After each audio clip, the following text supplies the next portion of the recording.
What's up, everybody? We're here to talk about Mandalorian Season 3, Episode 1 and 2.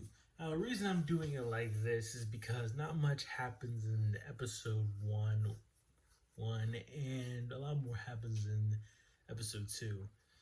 So I decided to combine them together, either to get more full review. So, Episode 1. Not much happens in episode one. Basically, it's an introduction to the season. We do get a look at Mando's group, the Mandalorians that Din Djarin has been rolling with. It seems like they're replenishing their numbers, recruiting new allies, and then they get attacked by a space alligator. They're getting wrecked, and then Mando comes in with the new ship and just destroys it easily. So that happened, and right now, Din's still trying to get back into the good graces of the group after he took off his helmet and showed his face to Grogu another time. So in order for him to be redeemed, he has to go into the mines of Mandalorian, bathe in the waters, which he's in order to be redeemed. But right now, since the night of the thousand tears, there's not much proof that Mandalore is still even habitable.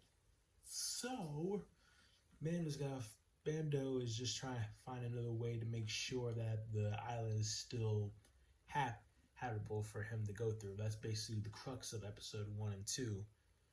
But right now, but yeah, right now Mando's trying to find a BDA bot to search the minds of Mandalore.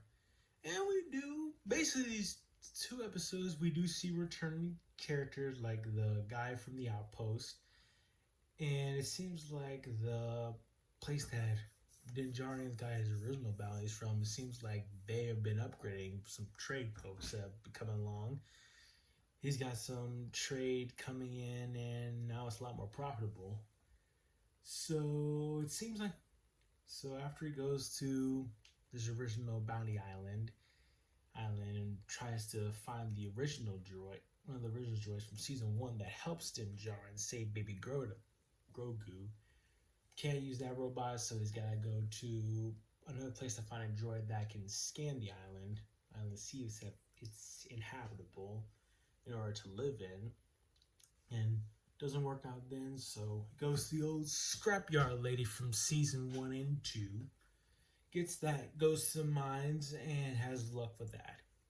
But yeah, this season was basically just this first 2 episodes basically just trying to search out the inhabited islands to try and get a droid to make sure that the land of Mandalore is safe.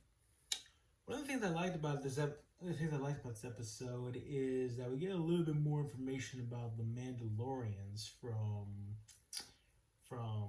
Bo-Katan, who's also in this episode. She comes in the end and helps Din Djarin in a sticky situation. We get a little bit more about Mandalorian. It's been around for years. The Beskar mines. It's underneath the planet of Mandalore, which is probably one of the reasons why they chose this place to mine. And yeah, and even throughout the episode, she gives like tidbits of information to Baby Yoda as she's going to the island as well to help Din Djarin after he's searching through and gets captured, which is pretty good. Good. We get to see her in action, helping Din Djarin out. We see a little bit of some action with the Darksaber. God, I love the Darksaber. Although I thought the mythos of the Darksaber was that you couldn't have any doubts inside your mind, like that. Which I'm pretty sure Bo-Katan has doubts in her mind, and it's not because every time I see this woman, she is constantly losing her group. I mean, first of all, she lost her group in the Rebels series when she was, and she got handed the Darksaber, which I did not like at all. And this series, in the Mandalorian series, she lost her group again. Now she's chilling in a empty throne with no followers.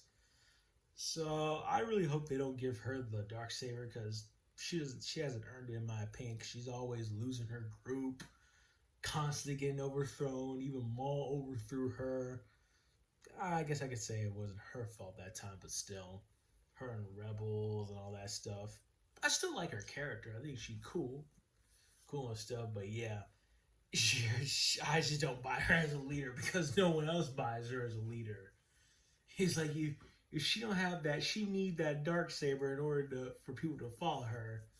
And at the end of this episode, makes me later on in the series, it makes me weary of what they might take her character for the rest of the season. Um. So yeah, by the end of the episode, Bo-Katan does help Din Djarin out. We get to see some action from Baby Yoda using his Force abilities. And Mando eventually does at the end of this episode, bathes in the water. He drowns, steps in, he freaking drowns. Stupid, man. Stupid.